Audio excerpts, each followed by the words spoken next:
Film School Slacker contains adult language and themes. Listener discretion is advised.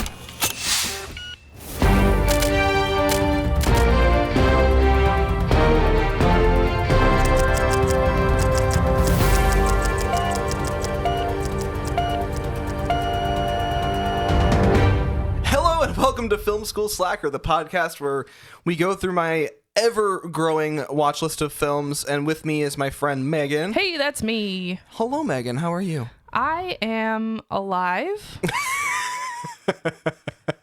That is sort of the best that we can do for you today. Kind of all I got. Yeah. So today we are gonna.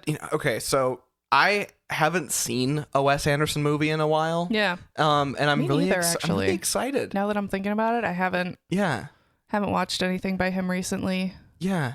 So what are we watching today, Megan? We are watching Moonrise Kingdom. Excellent. From 2012, rated PG-13, 1 hour, 34 minutes long, starring Jared Gilman, Kara Hayward, Bruce Willis, Bill Murray, Edward Norton, Frances McDormand, Tilda Swinton, Jason Schwartzman, because of course. Tilda Swinton, Jason Schwartzman. Bob Balaban. Okay. And among others, directed by Wes Anderson, written by Wes Anderson and Roman Coppola. Classic. Yeah. So is this the only movie of Wes Anderson's that Bruce Willis is in?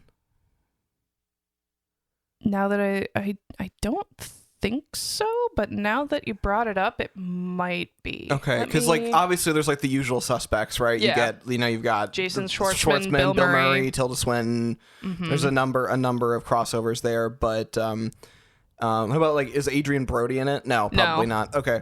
So there's that classic group that I know is very common for Wes Anderson, and I had not. He's got his faves. Okay, and so Bruce Willis, I'm a little surprised by. I think so. I'm not seeing any. The two leading characters, those actors I've never heard of. Is it because they're young? They're young. They play 12-year-olds. But they are currently Jared Gilman, born in 98. So that's math. Yeah. I mean, so I would assume that's... And Kara Hayward was also born in 98. So okay, so they're 26. 26? Yeah. Yeah. That's the year Allie was born. Jeez. Oh. Yeah. It's the year after my sister Allie was born. Yeah. Shout out to Allie. Shout out to Allies. Listen. Shout out to the Allies. Yeah. So yeah, this one is... I think I like this one. It's not my favorite Wes Anderson movie. Okay. I'd say it's probably tied with Fantastic Mr. Fox. It's kind of got that same kind of camp vibe. Okay. Not like camp, but actual out in the wilderness outdoors. Camp, outdoorsy. It's got a similar color palette too. And we know color palette's very important to Wes Anderson. Right. But it's no Grand Budapest Hotel. Is Fantastic Mr. Fox animated? Yeah, but was that first? Was that before this one or after? Before. I think that was 2009. Okay. And this is, would you say it was 2012? 2012. Okay. 2009. Okay. So I just, I'm hoping this is going to be Bridge to Terabithia, but not sad. That's kind of my... All I know is it's outdoors and there's two young people. Yeah. And that's all I got. In a way, kind of is, yeah. Okay. But, not sad. Not sad, right? Nobody dies. Oh, thank God. Actually. Well, but not in the same way that Bridge to Terabithia somebody dies. Okay, so I read that book in 5th grade. Yeah. That was the first book to ever make me cry. Yeah. I was in 5th grade, and they subjected me to that shit, and I cried. So I was the only girl in that reading group, and the two, it was me and two boys, and they were like, "Why did you cry? I mean, she dies, and that's sad, but whatever." And I'm like, it's 5th grade, and fuck you. Let your frontal lobe develop a little bit more before you start talking to me. Fucking 11-year-old boys. The worst. Literally the worst.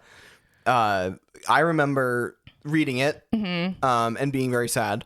But I think the one that made me cry was when they made us watch it at children's theater. Oh. That was, I'm like, how am I expected to live under these conditions? I can't do that. I don't think the book made me cry, but I think which was worse, that going with my peers to a theater and then watching it and being like, I hope no one saw me cry. And yeah. Well, so the movie came out, I think when I was still in high school, and it was, I took my sister Elsie to see it. The chain reaction of mental anguish. Pretty much. I'm like, if I have to, suffer through this, so do you. Well, I think she had just read it, or something like that. Oh, okay. So she was familiar with it. Yeah, she was semi-familiar with it. Okay. And I cried in the theater. Again, one of the very rare movies that make me cry. And Elsie reminds me to this day that I cried during Bridge to Terabithia, and I'm like, rude. You little shit. Just okay. I have never wanted to engage with it ever since, just because I'm like, this is just like a sadness manual. I kind of do. I've never seen the poke that. I've never seen bruise. the movie. I've never seen it. It's good. Okay. Well, it's baby Josh Hutcherson and Anna Sophia Robb. All right, I'll put it on them. Yeah. But yeah, sometimes I like to poke that bruise. Sure. Just to, feel something.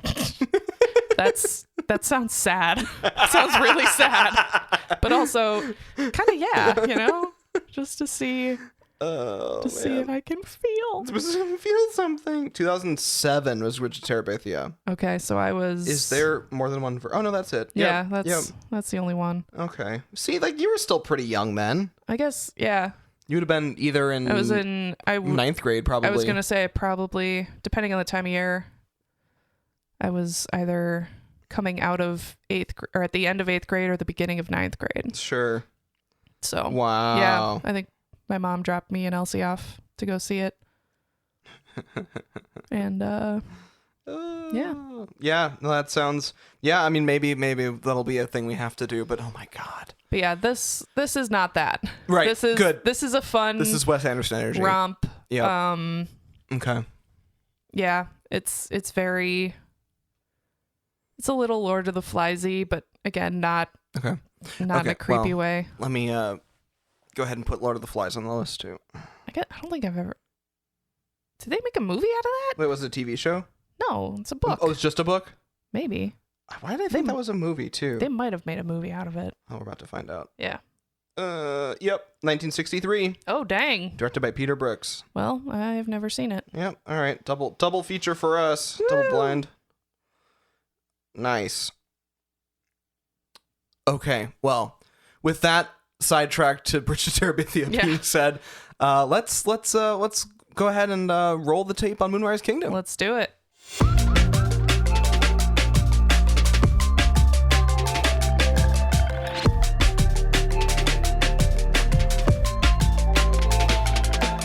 That was really charming. I mean, it's a Wes Anderson movie. Yeah. So. Yeah, it was. And to be fair, this is I claim to like the Wes Anderson movies that I like, but I haven't seen all of them. Yeah. Right. Obviously, I've only seen 4 of them, maybe. Yeah. 3 of them, 4 of them. And so it was kind of interesting to see another kind of run. And it is funny. There's so many. He's almost his auteur kind of thing gets to a point where it's almost a farce, which is not shocking. That's not a new information to anybody. People that it's the Wes Anderson look is almost there's painful. A book that a coffee table book that I want to buy you. It's called Accidentally Wes Anderson. I would be very into that. I know. It'd be so fun. Now yeah. From what I read in the trivia, this movie is kind of meant to emulate kind of the ideas of first love, and right, when you're that age, you can kind of get obsessed with books and stories, and you can the line between fantasy and reality can kind of be blurred because of that obsession. Yeah. And I definitely through that lens, I think that helped me kind of feel the cohesiveness of the and it just sort of brought me back to that mind space because as an 11 or 12-year-old kid, I was constantly in my own head. I mean, I still am, but Same. that's where I lived. I lived in my imagination, and that's and this movie is kind of, it's tapping into that. Yeah, it's definitely both a story about a story. It's basically like a story about people who have that at that age where you're like you're a personality, like you're becoming a person, but you're still not baked. Your brain is still very loosey goosey. I mean, puberty sucks for everybody. Yeah, it really does. And I think it is interesting that like obsessing about like she had her books. He was trying like the outdoorsy thing, trying to figure out what into like his special interest was camping in the outdoors and that kind of survivalist stuff. And then also just like each other as kind of a tie on to like on top of that. It's it was very interesting to kind of I don't know, I haven't seen a movie that does exactly what that movie did. Well, and when you think about it, rationally, they meet each other once for like 15 seconds. Right. She says, "Write me," and then most of their relationship is letters back and forth and back and forth and back and forth. A collaborative narrative, as it were, that they kind of wrote. Yeah. Them together, essentially. Yeah, and then. Neither of them really have friends outside of each other. Right. Right. Yeah, it's very charming. It is. The other big kind of key point that I thought that like a moral or a takeaway was the real lunacy comes from adulthood. Yeah. Like things that are put upon you. Literally. It doesn't come from within. It's put upon you. Well, yeah, especially because Susie pulls out the how to cope with a very troubled child pamphlet. Right. And apparently that was based off of something Wes Anderson actually found in his house when he was a kid. Oh. And he knew, like, hypothetically it could have been a sibling of his, but he's like, no, I feel like it was me. And it doesn't matter who. Well, and he was like, it wasn't a bad thing. It was just kind of a thing that I found, and I was like, what's this? And I knew it was talking about me. Right. Interesting. So yeah, and the adults are the ones who kind of throw the hissy fits. Right. Right. And yell at each other and like, and then it's kind of tied onto that with the other scouts not liking him. Yeah. And like some of that, like the other thing that I thought was interesting with that was like Edward Norton's character sort of like not realizing his full circumstances.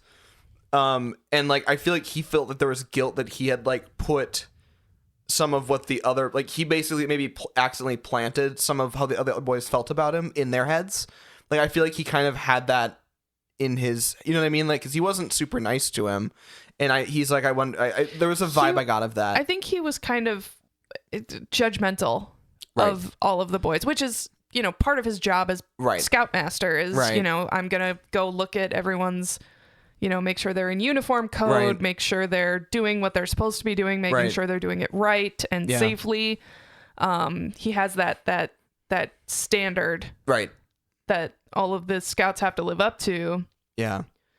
And that's kind of how he relates to the kids. Mm-hmm. That's how he talks to them. That's their relationship with them. Yeah. And then he finds out about Sam being an orphan, and I think that's when that kind of comes crumbling down a little bit. Yeah, it breaks his. He's like, wait a second, what he thought to be true about his role and how he interacted with the kids. Yeah. Because then, I mean, he keeps that scoutmaster role later on when he's talking to Sam. He's like, I wish we would have had time for an inspection. That was like the finest right pitch, whatever. Right. Pitch There was site. a real pride there. Yeah. And I think that was his switch. Yeah. And that was his way of telling Sam, like, almost like, I'm sorry. Right. Like, you know, like I had a misunderstanding. Yeah. I fucked up. Yeah. It's not on you. It's I on fucked me. up. Right. You like this kid is perpetually being failed by the adults around him. Yeah. Yeah. All right. I'm going to hop into my notes. Yeah. Oh God, there are quite a few. Yikes. The first thing, just the aesthetic, like, the open with the symmetry, and it's like, oh, is this a Wes Anderson movie? I see. Yeah. There's a cat. Oh, that's good. Yeah, there's a little kitten. The first book she had that she was reading it had like a brass kind of statue of a man on the front of it. I'm like, oh my God, is she reading Ayn Rand? I'm like, no, we're okay. The book was too short for that. I got there. It's like a third of the size of an Ayn Rand book. Ugh. I'm just like, oh, Atlas is out of here. I'm like, and so I was like, I make that joke, is this a Wes Anderson movie? And then I'm like, I do like the aesthetic, though. It's fun. Like it is really so clean. The and fucking cleanness, the sharp, how sharp everything is. Right? Because, like, it's sharp, but it's also the film texture is good. Yeah. And whenever you see Susie reading, it's always in that side profile. And the book is like right at like that. Yeah. That's just such a crisp image. Like, I can't even. Damn it, Wes. I know. Just. It's truly frustrating. I'm like, is this the 50s? And it turns out it was the 60s. It was like 64. 64? 64, okay. 65. Okay. What is it with Wes Anderson and having people sitting in people-sized buildings? Like, what is that? Like, like, there's like the guard towers in Grand Budapest. She's sitting in like the bus stop or something. Yeah. Like, there's this like a person is sitting in like a little human-shaped thing to sit in, and I don't really know why that he always does that, but he does. It's another trademark. It's a trademark of his. Add it to the list. Yeah. The tall treehouse, absolutely. It's literally just like a 6-inch round of pine. So good. Just with great, a full ass house on top of it. It's such a so good. Like, I love those like visual. That's some of my favorite Wes Anderson comedy is really what the medium. And this is a thing I've said about like good directors is the jokes and the impact that you get from the film couldn't be done in a different medium. Like, it kind of has to be in a film for the way that they stretch and utilize every component that they can of film as a genre. And that's a great example where they're talking and you can do the pan up and it's like a visual gag. Yeah, the visual gag with, the dialogue after. Yeah. It sets a tone really well. Yeah. I also love the how the khaki scouts are just like run like a military operation. Yeah. It's like classic like Wes Anderson, like listen here, maggots kind of like energy. Yeah. Like, it is funny that they take it so seriously. It's sort of like the crossed keys thing where it's like, this shouldn't be a serious thing, but they take it so but it's a serious thing. Like, capital S, capital T, serious thing. Exactly. It's so good. I also just really thought this was a great use of Edward Norton. Like, in general, like early on, I was like, I really liked him. A different side of him than we normally see him do. Because, I mean, I've seen him in other stuff, and he's usually, I don't want to say underutilized. He's never major. He's never a focal point. He's never, if he is a focal point, he's never this, I don't want to say soft, but like, I think he's less caricature. He's more of a fully faceted person. Because at first you're like, oh, it's Edward Norton playing drill sergeant character. That's fun. And then as time goes on, you realize that no, like he cares about these kids. He cares a lot. And he's a math teacher. Yeah. Did you notice? So on like the first time we see him doing the captain's log, Scoutmaster's log. Yeah. There's a photo of the commander of Harvey Keitel. Yeah. And then at the end of the movie, it's the phone operator girl. I did see that it was her at the end. I'm like, okay. I love that for you. You got a little thing going with Little Miss switchboard operator. I mean, okay, you know, good for you. good for you. I love that when Sam, like when they, because it's another classic Wes Anderson thing where they show the visual gag of showing the letter in its like original form. Yeah. And it's frequently like kind of in like a shadow box situation, Yeah. so it's not like you're looking at it in context. It's I just like love that. pull up on the screen. It's so unique to him, in my so opinion. unique, yeah. Yeah. And I love that he had like, it was written on like, you know, college rule like paper, but the top still had like a stamped name, like it was a letterhead. Yeah. It's so funny. Sam has his own letterhead stamp. It's like God, that's something right there. All right. I'm sitting there and after all these sequences keep rolling through, and I'm like, wow, I wish there were more shots of lighthouses. Be more New Englandy. Be more New Englandy. Praise Kier. Good lord. Jeez. Oh man. I was like, how'd the kid get the eye patch? And then someone said lazy eye. I'm like, oh, lazy eye. He's got a lazy eye. Got And it. it's the 60s. And it's the 60s, so they would. So that's how they treat that. Well, I think they still kind of do that, Yeah. but it's it's not that It's kind of eye patch. Yeah, that's pretty funny. That's when I don't actually know what I was trying to say. I was running really fast this one because it was so dense. Well, and it's so like the first 15 minutes are so rapid fire. Right, so much gets established so quickly. Boom, boom, boom, boom, boom, Right, boom, boom. right. Oh, okay. And it doesn't feel frenetic. No. But also like this just dense. Like you have to just keep track of like all the things that are tracking at that point. I feel like what is Susie? What's the actress's name for Susie? Kara Hayward. Yeah.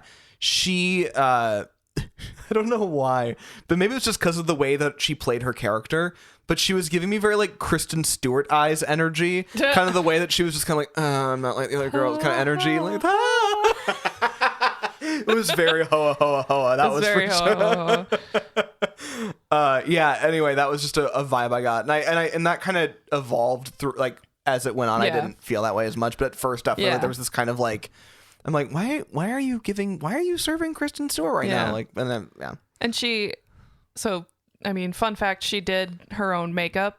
Oh, did she? Yeah. Oh, funny. So like the thick blue eyeshadow. Yes. It actually makes a lot of sense. Right. Yeah. Well, and it would make sense that she would be doing that as the character. Yeah. Yeah. Like it was kind of perfect in the aesthetic for both of them was like Wes Anderson-y. They were like obviously like a little more coiffed and put together than like two 12-year-olds in that situation in real life would look like, but they were still like kind of clearly like self-directed in a way, which I thought helped the vibe a lot. I'm like, oh, we're doing a time jump. I'm jumping back in time to tell the story. And I love the thing I really liked about that kind of sequence was when he was doing the captain's log. Yeah. He did he would have like a button-up collared shirt that he would wear in his tent. Yep. Like dude, my dude. Bro, yeah. You can relax. Right. It is nighttime in your tent. And it just continues to kind of drive home the like he takes this so seriously, and it's very charming because everyone takes everything that they do in this movie so seriously. The most seriously. Yeah, there's no like I feel like there's very little nuance. Yeah. In a way. Yeah. Right. It's literal. It's very literal. It's literal. Like all the dialogue is like kind of rapid fire, but that was something I was kind of realizing as we were watching it, and something I realized as, and I kind of thought back through other Wes Anderson movies I saw, like the dialogue is weird because it's so literal. And instead of like kind of reading between the lines, everyone just has to say everything that they're thinking and saying. It's just this kind of other way of doing it, and it's very Wes Anderson-y, but it's also just like they're just saying everything right out. And that actually kind of goes into one of the.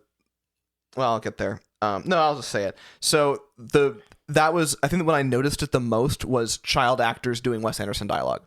Like I had not really seen it in long form before, other than just like bits and pieces. Maybe a kid here and there, right? But two young actors doing back and forth for extended scenes. Yeah. It was like this is weird. But I'm like, then I'm realizing though, but this is exactly how the adults do it too. Yeah. It's just more obvious when it's the kids doing it. I don't know why, but it was interesting. Like it definitely read funny, but it was also like kind of charming and honest, you know, which is I love you, but you don't know what you're talking about. You don't know what you're talking about. I love you too. It's such a good line. It's such a good line. That's such a good, I mean, I use that on Aaron fairly often. That's true. I love you, but you don't know what you're talking about.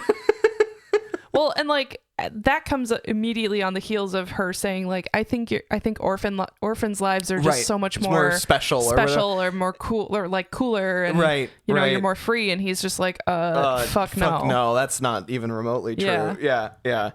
It was very. Yeah. I love you, but you don't know what you're talking about. And then all she got out of that was, I love you too. I love you too. Right. It was so funny. That's like a sweet. It was super sweet. It was a sweet moment. Yeah. Yeah. It's a lot of things in those, you know, 3 to 4 lines of dialogue. Right. So now I have to walk back my statement about everything being literal. Shoot. Because it is literal, but there's also like, there's a lot of kind of them both saying things, but like kind of not matching.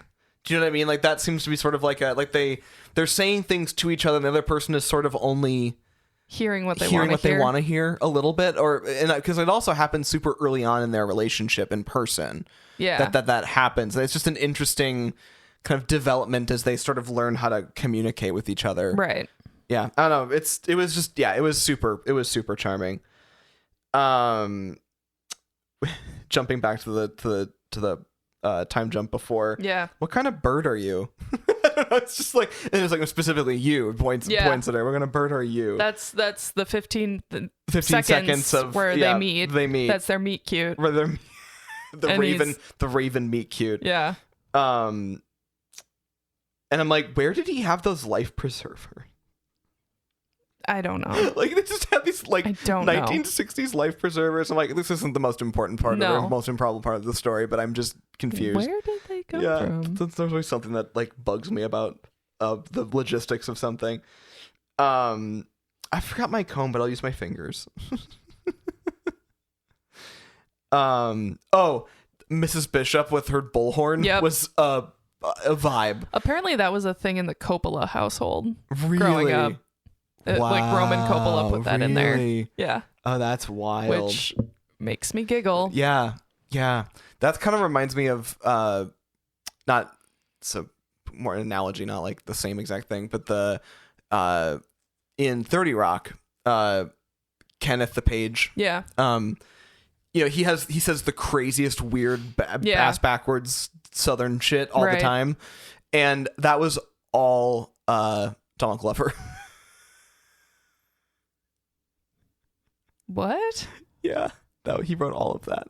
Are you kidding? No. I love that. Donald Glover. Yeah, anyway, there's a whole other thing for that, but he was a writer on that show for like a long time. I love that. And he wrote most of Kenneth's dialogue. Amazing. Yeah, I know. Yeah. Oh, I know. Hurricane Maybelline is my drag name. That is 100% a thing. Hurricane Maybelline and Debo Cherry. Debo Cherry. We're going to go on tour, you guys. Are you ready for this? Amazing. There's a porcupine. He's just like 20 on. In the middle of the road. Yeah, this is so funny. Mostly landscapes, but a few nudes. Like, you just never, like some of those lines just came out of nowhere. Just out of nowhere. Like, this kid is 11 years old, 12 years old. It's mostly landscapes but and some nudes. I'm like, wait, I'm so sorry. Sorry, what? Tasteful nudes, of course. You know, yeah. If it's you know, art, it's a nude. It's a nude, right? Not porn. Right, exactly. Classic. Did she pose for this? Did she pose for this? Dude. It's so fun. This is only the second time they've met. Yeah. And the fact that she just like freaking stabs a kid. Oh yeah. that was escalated much quicker than I was expecting. I also want to just take a call out for the narrator. Yeah. Because Bob Balaban. Yeah, just Mark W. walking around. I freaking love Bob Balaban. He's been in so much stuff as just like the That guy. quirky characters. Yeah. The thing I liked about it was in the dead middle of the movie, he just breaks the fourth wall with the actors. Yeah. And that was just so Excuse funny me. too. Yeah, hello, Excuse me. I'm like, and it's just never explained like what his deal is, but I do love that. I just want to do like a tribute video of myself in just random like state parks in Minnesota, just with that the red coat and the green hat, and then just like in some sort of like really cosplaying picturesque the roaming gnome. 100%. That is Yes. that is something that I am planning to do now, because it would yes. be so. And then just give weird facts and just jump cut between random places in Minnesota. This is a Let's do and then it. I'm gonna try to shoot it as close to like a Wes Anderson color grade as I can. God, yeah. This is on my list now, y'all. Now I've said it out loud and I have to like hold myself to it. Well, this summer. And then this is the I always wanted to be an orphan, love you too scene. So that's a thing. Their like intimacy moment is equal parts very uncomfortable and also really funny. Yeah. My favorite part was definitely the like they kiss and then he goes it's like, sorry, I got sand in my mouth. I have sand in my mouth. Oh, okay. Oh, okay. Because you can tell she's like a little offended. Right. But then he's like, I got sand in my mouth. And she was like, okay.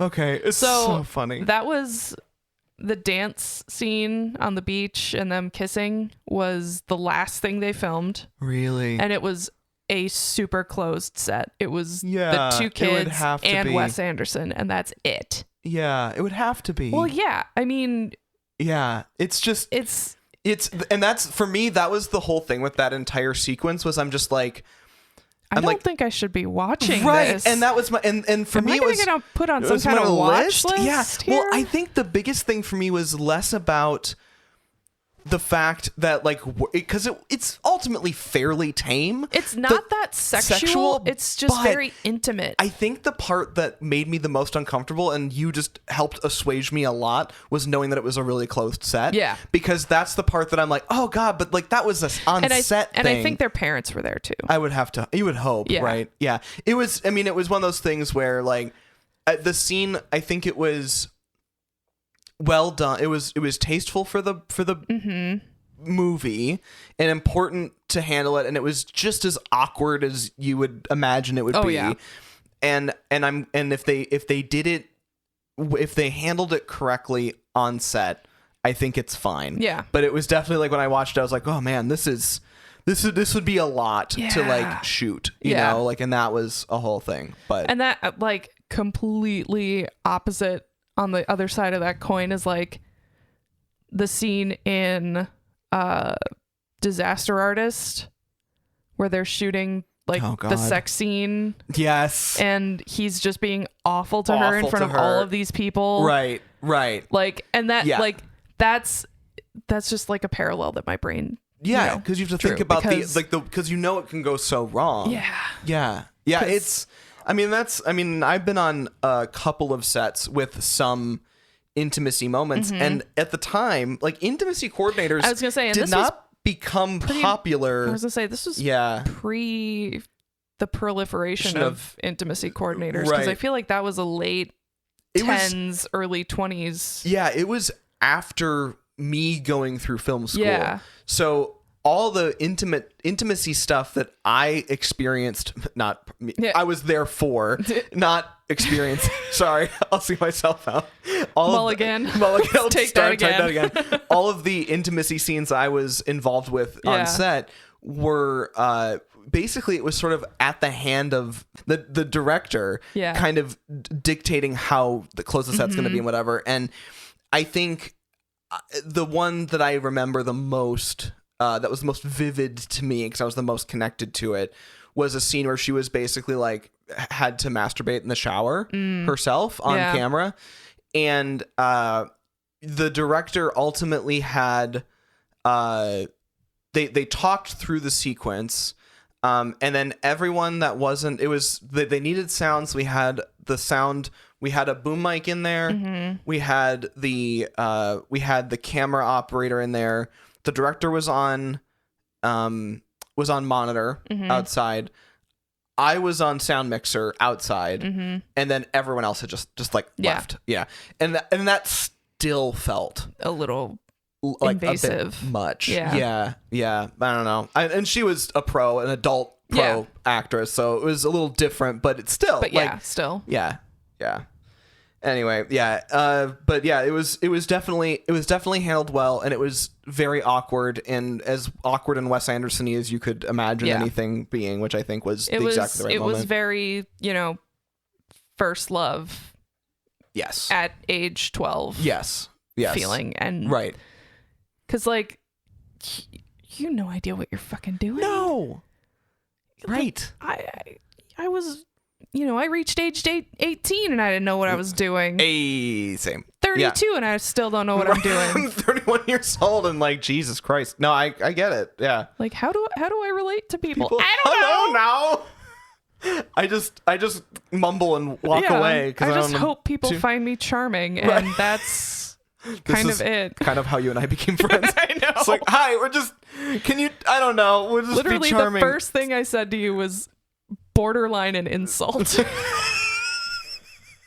This is true. I told him he has camel lashes because he has very thick eyelashes. And I just made a horrible not a horrible, but I just made an observation, a blunt observation, and hoped, that would do it. 16 years later, for better or for worse, here we are. High school's the worst. God, it was. Well, no, actually, middle school is the worst. High school was not great, but it was better than middle school. What I will say about, and this is, I think you and I were very lucky in a lot of ways that we found a group. We found an crowd of our own in high school. So I think high school can be very isolating and very awful for a lot of people. So I don't, but that was, for me, that was middle school. Yeah. Oh, same. We were just awkward little, Yeah, it was awful. But anyway, so that's enough of going through my trauma. We'll keep moving. Let's talk about these kids' trauma instead. It's fine. Don't overthink it. So they pick them both up, and they take them in, and she's being kind of berated by her parents on the deck, and then he's down below, and just see the head in the background with the toilet. That was funny. But like Edward Norton, like we were talking before, has that whole sequence with them kind of being like, hey, like, you did good out there, like, and I feel like, and he was, without saying like you said, I fucked up, like without saying that, but kind of like being like, I did you dirty on this one. I really kind of screwed you over with this whole situation. And that scene was maybe the most touching to me, or one of them. I mean, and then at the end, but it was just it was Edward Norton like I've never really seen him.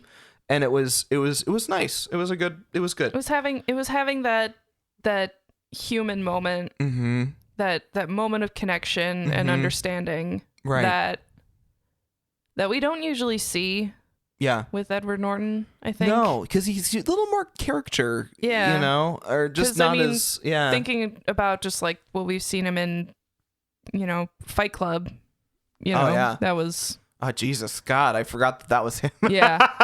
I mean... Back 26 episodes. Yeah, Jesus.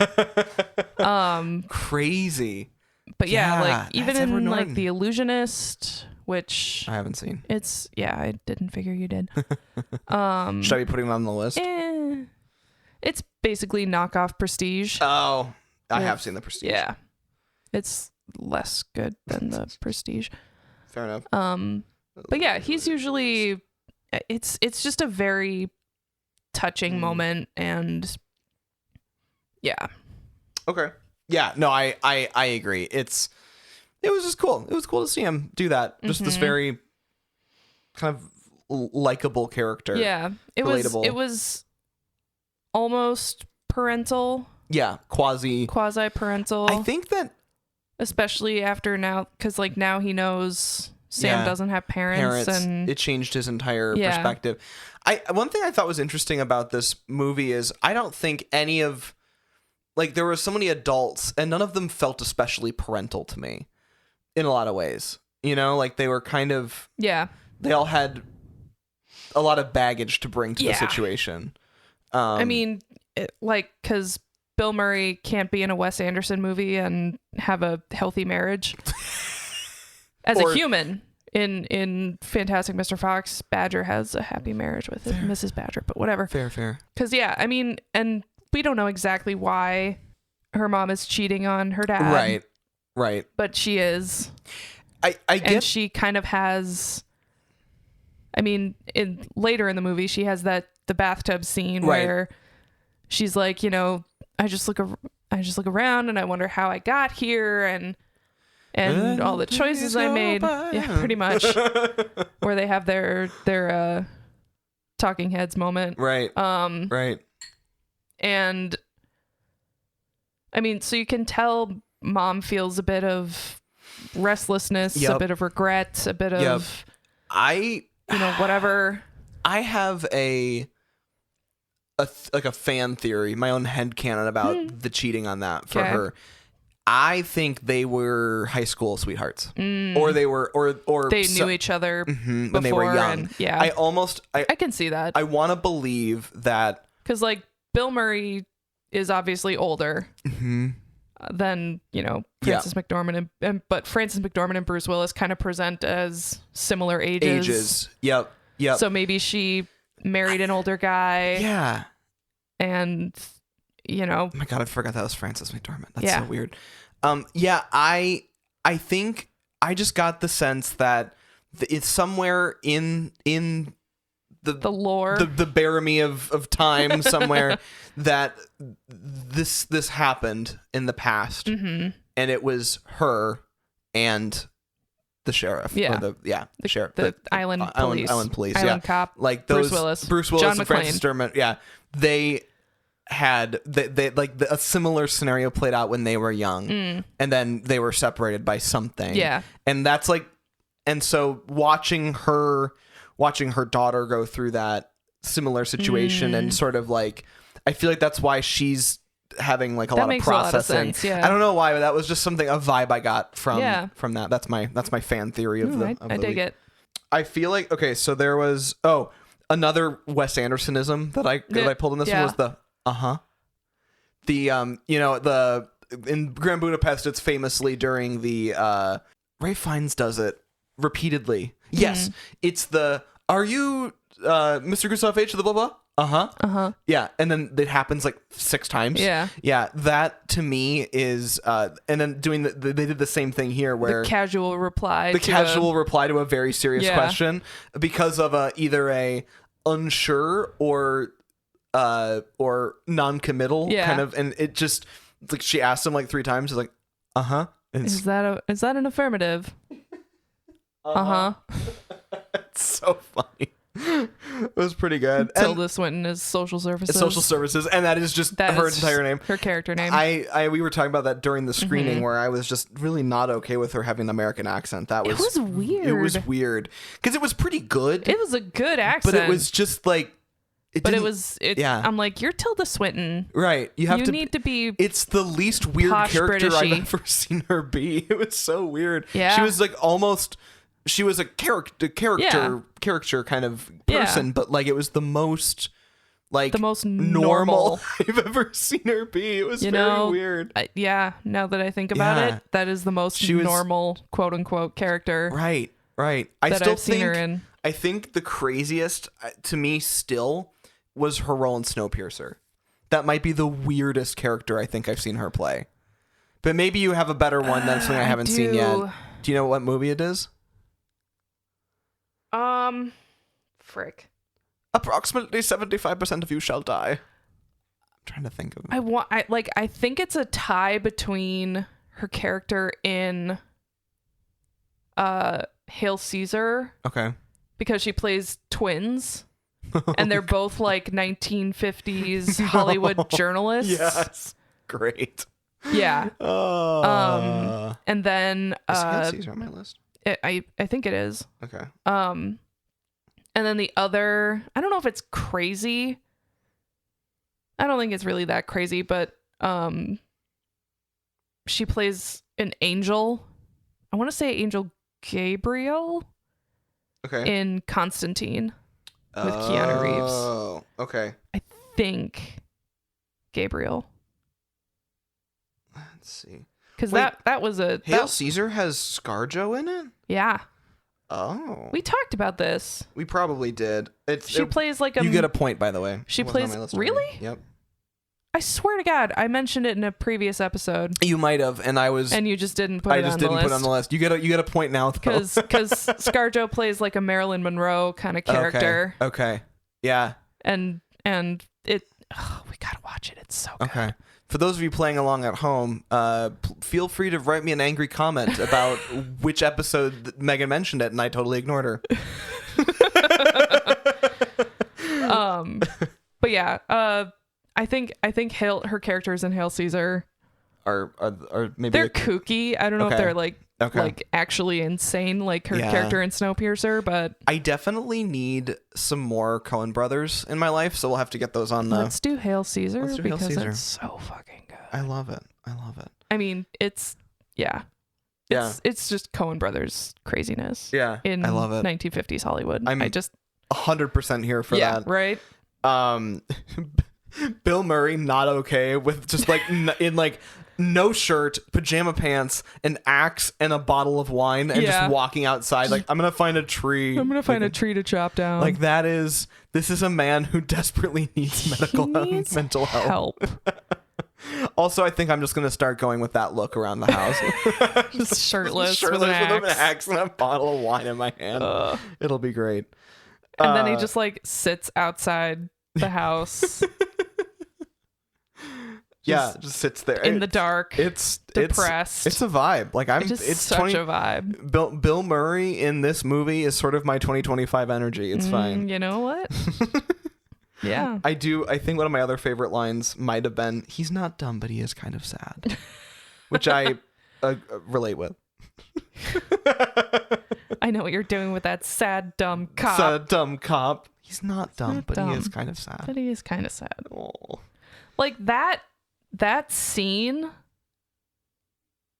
was the bathtub. Yeah. Was so like it painted such it gave us clarity on their relationship. On that relationship and why, like, it gave us a little insight as to why Susie wanted to run away. Yeah. Yeah. Because her mom is kind of more focused on her own shit. Yeah. Than dealing with her kid. Yep. Who's obviously going through some shit. Right. Because, you have, like, she wants to deal with it, but she doesn't want to deal with it. She wants to cope with it rather than deal with it. And isn't that the name of the book? Yeah. Coping with the very troubled child. Yeah.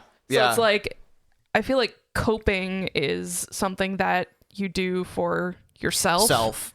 Yeah. And dealing with it is actually like involves addressing with that person and helping them and making So that word choice and this scene are poignant. very they're very, they speak to the mother's character a lot. And like, how are we gonna get these fish hooks out of your ears? Like, right. I don't want these fish hooks out of my ears, Mom. Right. She's very... I like these. She cares a lot, but in like a very specific way that's centered on herself. Yeah. Yeah. Because it's very... I don't... Like, this word gets way overused, but it's very narcissistic. Right. Because you reflect on me. Right. So I don't want you looking a certain way. I don't want you doing certain things. Right. Because... There's also... And I feel like narcissism... maybe is strong because like I think that you could also call it just like I've described, I know people like this where it's they're not maliciously trying to be like, they're not trying to be mean or not even in like a classic pathological narcissistic kind of way. They're just kind of naively self-centered. Right. You know what I mean? Yeah. And that is almost kind of where her mom sits. Like she's not being purposely manipulative or like sociopathic. Yeah. She's just like, there's like a worldview that's like deeply ingrained in her brain, and she's following that track, whether and how it affects her, whether or not her daughter is on board with that or even listening to what she's saying to it. Yeah. Right. Yeah. Very interesting. Oh. I'm just like, officer, why are you pouring a child a beer? I guess it was the 60s, so whatever. Male bonding. Male bond. That's true. Males bond over beer. It's a scientific fact. that is true. It's science. Yeah. You're right. The science is there. You're right. You're right.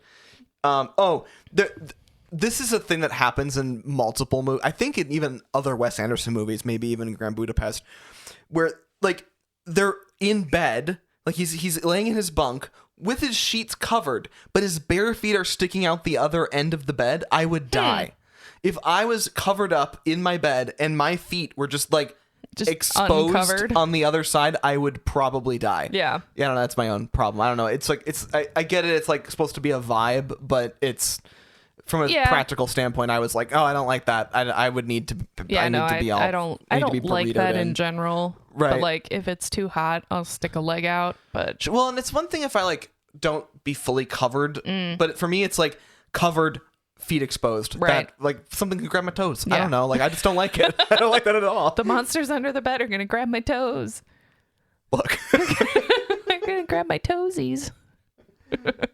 Look, I had some weird fears as a child that have persisted into adulthood. We all do. It's fair. It's fair. Alcatraz is referenced kind of visually multiple times. Yeah. The first time when he escapes through his tent, there's like a hole cut in the side of the canvas, which is covered with a poster. Covered with the poster, which is very Shawshank Redemption. Yes, very Alcatraz energy. And then the second one was the paper mache head, which was terrifying, by the way. Also, like, if I had little brothers, oh yeah, I would like 100%. That kid is scarred for life. 100%. And I love that for him.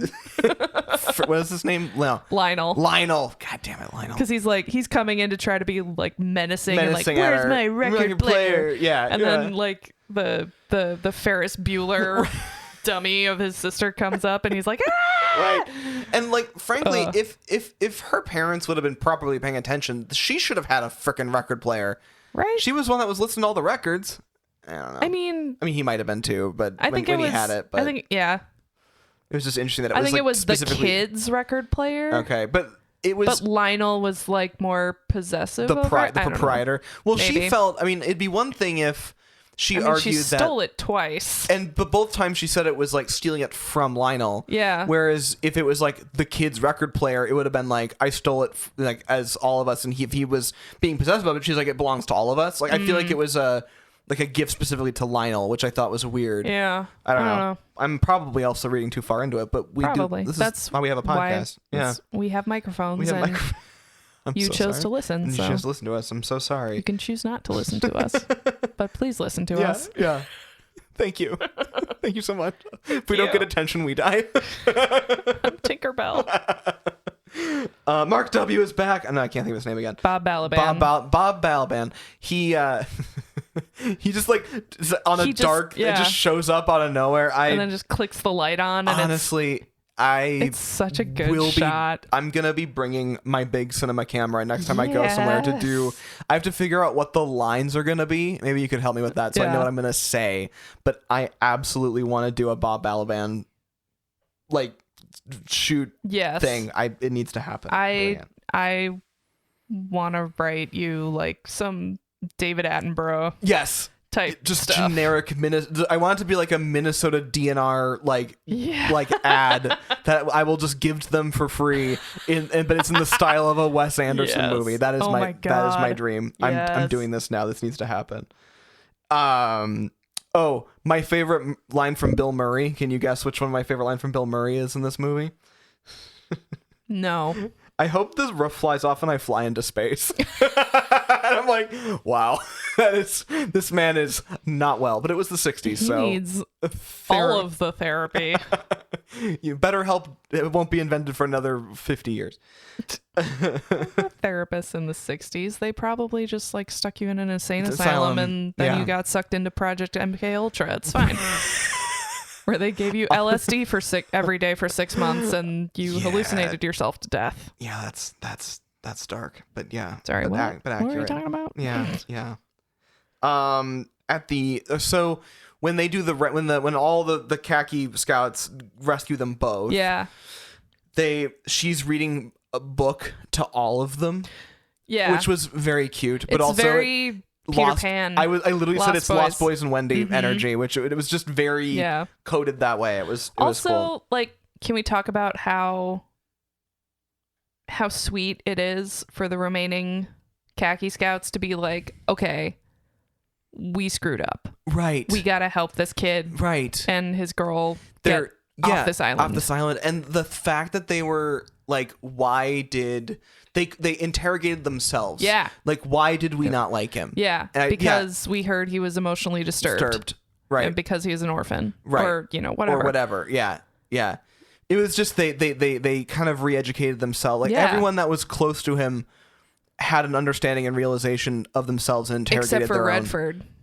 Except for the little redhead boy, because he got stabbed. He got stabbed, which by his girlfriend. Which yeah, I honestly I can't be totally mad at him for feeling that way.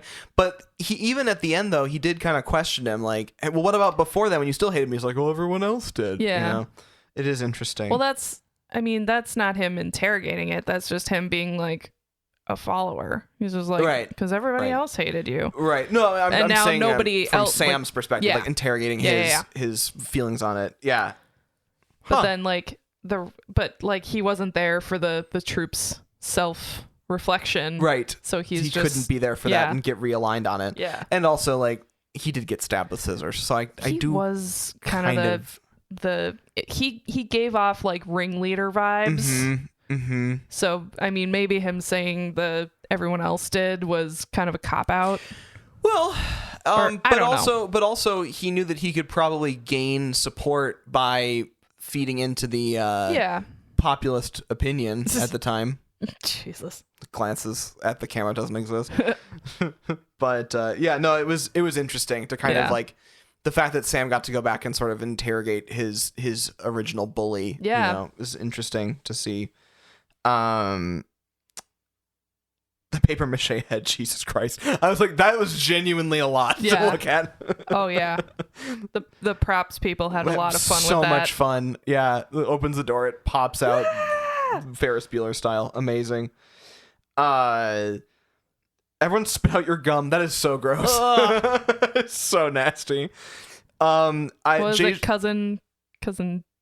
not Dave. I don't remember his name. This is Jason Schwartzman's character. Yeah, Jason Schwartzman. Yeah. Oh man, he was exactly as I was hoping he was going to be in this movie. Just absolutely ridiculous. It was so good. Cousin Ben, very Cousin Ben energy. Cousin Ben, I relate to Cousin Ben in a weird way. I identify with Cousin Ben. Well, he kind of has like Big Brother energy. He does. Yeah. Like he's like, everybody spit out your gum. That's gross. Like, let's. And then he's like, I'm not going to marry you until you guys go over there and talk about it and actually like come to a decision. Right. None of this mamby-pamby, whatever. Yeah. And then he like honors that. He's like, okay, you guys have made your decision. You're going to get married. All right, I'll do it. Right. Yeah, he was kind of fun because he took everything very seriously. Yeah. But he also kind of played along. Yeah, like he did both. He respected the kids' decisions. Right, they're kind of like their autonomy of like what they were trying to do, which was fun. Yeah. He was facilitated their shenanigans. Yeah, exactly. Which is big sibling energy. She is big sibling energy. I remember we were a friend of mine and I years ago had this harebrained idea to get an inflatable kiddie pool and float it. I'm loving where this is going. Thank you. By the way. And take an inflatable kiddie pool and float it down Rice Creek. Oh Jesus. We had we knew there were multiple places we could go in and everything. And we found the point where we could put it into the creek that made sense. It was another friend's yard, and their mom was like, "You want to do what?" I want to do, and she's like, "Okay." So first of all, for a couple of things, she's like, "This is not a legal recreational craft. Like this is not licensed. This is already breaking the rules." She's like, "So that's the first thing." And you were gonna use and we had brooms, like that was gonna be our paddles, right? And she's like, "Okay, you're breaking like 4 separate rules, right? So at least let me get you life jackets." Yeah, because it was like pretty high in the season. She's like, Just don't drown. We didn't have this conversation. Yeah, it was so funny. But anyway, it was like that playing along enough to the point where it's like we're gonna do this, but we're gonna do this sanely, a little bit more sanely. Like some checks and balances in place. Yeah. Definitely his like aviators in the chapel was something that was really fun. Look me in the eyes. When he's wearing fucking reflective aviators. Yeah, it was so funny. Love it. Just leave the binoculars. We can't. It's her magic power. Like the fact that he retained that and remembered that was it, core to her being. They're so sweet. So sweet. Why do you hate me? Because everyone else does. That got me. Just like that straight in the face. Just what a fucking dick. What a fucking dick. I'm like, deserved to get stabbed. He really did deserve to get stabbed. she knew what she was doing. Yeah. Our boy got struck by lightning. just poof. Amazing. And then the fact that he had some retained lightning, that was very cute. Wes Anderson goober. A little kind of magical realism. Yeah. A little bit. Yeah. It was fun. Hang on, social services. Just the line that just using that and it was so good. Where's your goddamn troop, you son of a bitch? I'm like, what the fuck? Harvey Keitel. Yeah, it's very, very intense. Which that's exactly why they would hire him. He always plays the bad guy with the soft kind of a softy under. That's kind of he's got a soft nougat center. That's sort of his deal. Hold on to that thought. Take it with you into the next episode. Pulp Fiction. Oh no. He's in Pulp Fiction. Oh no. Mike, this is gonna be a thing. Anyway. Oh boy. Okay. So that church, because then they use that church space. Yeah. That was originally where we were watching the play happening. It's the most symmetrical freaking church in the United States. It has to be just all the shots in there. It's exactly in the center. It's so freaking Wes Anderson. And the line when they're up on top of the church spire, and he's like, "Thank you for marrying me." It was just, it's charming. My cold dead heart. I know. Just every now and then I'm like, oh. Do I feel something? Do I feel a feeling? I'm sure it's fine. Yeah, and then Bruce Willis is like, hey. Adopts him. Yeah.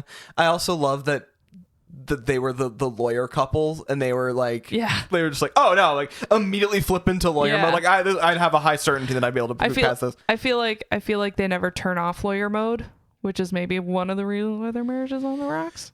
Fair, because they talk in the bed. Yeah, they're talking about their cases and interesting. And also the fact that she's also a lawyer in 1960s. Yeah, it feels like that's sort of glossed over. Not that was the point of anything, but it was interesting. Then he gets adopted, and it's fosters. Yeah, it was a more permanent foster situation. Yeah. I was charmed, and it was kind of fun to have Bruce Willis just be not action guy McGee. He was just sort of some guy, some sad, not dumb guy, but but kind of not dumb, but kind of sad. Yeah. It was. I don't know. It hit. It's as Wes Anderson is wont to do. Yeah, the movie will hit. And it was. It worked well. It gave a feeling, to your point, it gives that kind of early. It's both a story about kids experiencing that feeling, and also simultaneously kind of gives you that feeling at the same time. Pulls you back to that feeling. Yeah, which I think is a fun thing to experience, and that kind of wistfulness of youth is cool. To kind of feel again. It's like you were talking about before, the bruise, kind of feeling like a little like kind of reopening a feeling that you hadn't had before. But let's rate this bad boy. Production design, I think it's a 5. I mean, it's Wes Anderson. Yeah, everything is immaculate. Everything is like, if it's anything production design, like he's not gonna fuck that up. No, literally everything. And like, I know this goes for all productions, but everything in every shot is there for a reason. Yeah. But like, to the nth degree, right, with Wes Anderson. That last shot where he did the painting, and then it cuts to the real life location. Like, it's just, it makes you feel like you can taste the location. You know, it's just so rich. Yeah. Story, I mean, like, it's fine. I mean, like, it's I think it's structured really interestingly. It is. Because it definitely starts like in the middle of the action. Right. So I mean, the way he sucks you in with that opening sequence and that long tracking shot of Edward Norton going through camp. And then you arrive at Sam's tent, and he's gone, then boom, we're off. Yeah, it does. Yeah, there's never a dull moment. Yeah, it's dense. It's dense. You're right. It's dense. And with story, do we count like the dialogue too for that? I would. Yeah, you know, gosh, I don't know. Because here's my thing: is like, I don't think the story is as good as Grand Budapest Hotel. Well, yeah. But we're also not grading Grand Budapest Hotel. They're also very different tonally. I know. There's no murder in this one. Just a light stabbing. There is a murder. The dog. Snoopy. The dog does die, you guys. The dog does die. That was kind of surprising to me. Yeah. I'd be comfortable with a 4.5 on story. I think a 4.5 is sufficient. Yeah, I know. Like, I don't. Again, it brings you back to that place. It does. Yeah. 4.5. Yeah. Performances. Well, I think there were no particularly weak performances, but no one really blew me away. Right. And I think that it's sort of a trap when you've got actors that are, you know, under 18 doing anything for extended periods of time, especially against each other. Mm-hmm. I think they did very well, but we have to kind of, we're not, you know, doing a curve. Yeah. Like we're not grading against a curve. We're trying to, you know, do, do we want to say 4.5? Want to say 4? I don't know. I was going to go with 4. I think 4 is fine. Yeah, I mean, I don't think anyone is... There were some shining lights, I think, in seeing some... Like we were talking about with Edward Norton. Like, we got to see some people do something different. Do something very different. Which was cool, and everyone did well, but I don't think it was like this amazing, stellar ensemble performance for everybody. Right. But yeah, okay. Cultural impact. I mean...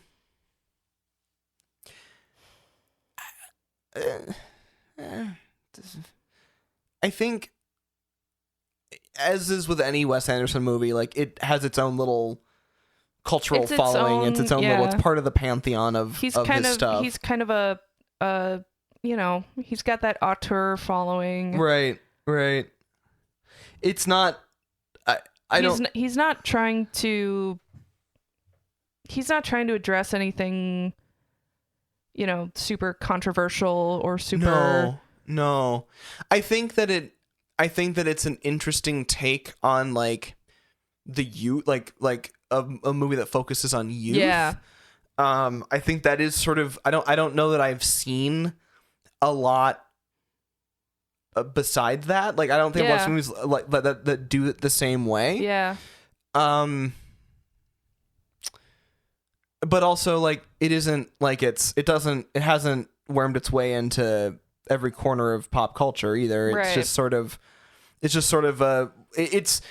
think the fact that it's a Wes Anderson movie is also its greatest asset and also kind of biggest weakness, because people tend to be sort of polarized on him generally. So I think it just kind of lives in the middle of the Wes Anderson pantheon. Yeah. And so it's not one of his most popular. Right. Because he's got, what's his like really, the Royal Tenenbaums is really famous. I guess Life Aquatic. I think Life Aquatic and this one are is more kind on the of same, have similar the kind same of impact. Yeah, I think even Fantastic Mr. Fox might have a little bit more. Yeah, and that punch, because it's an animated feature. Yeah. So I see this as sort of being in the middle. Yeah. Sort of not anything one way or another. Maybe a 3.5. I think a 3.5 is probably accurate. It's going to be towards the middle in that group of 4.4. It's a 4.2. Oh. So we are at, let's see. That puts it as the same as, oh boy. It's Bedknobs and Broomsticks, Moonrise Kingdom, Gravity, Grosse Point Blank, and Da Vinci Code are all 4.2. Interesting. We seem to have a bit of a grouping situation going on. Weird. To do like a special edition tiebreaker episode.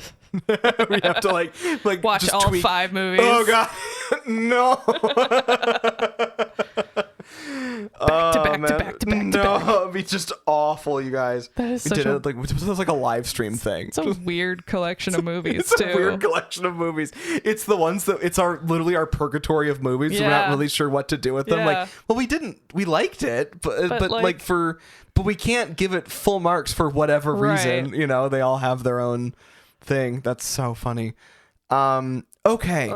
Well, this has been a long one, but a good one. And I think a fun reminder is on our website, filmschoolslacker.com. Yes. There are a few things that are on there that I think, if you haven't checked it out already, would be cool. One is our rankings are on the ranking. There's a rankings tab. Yep.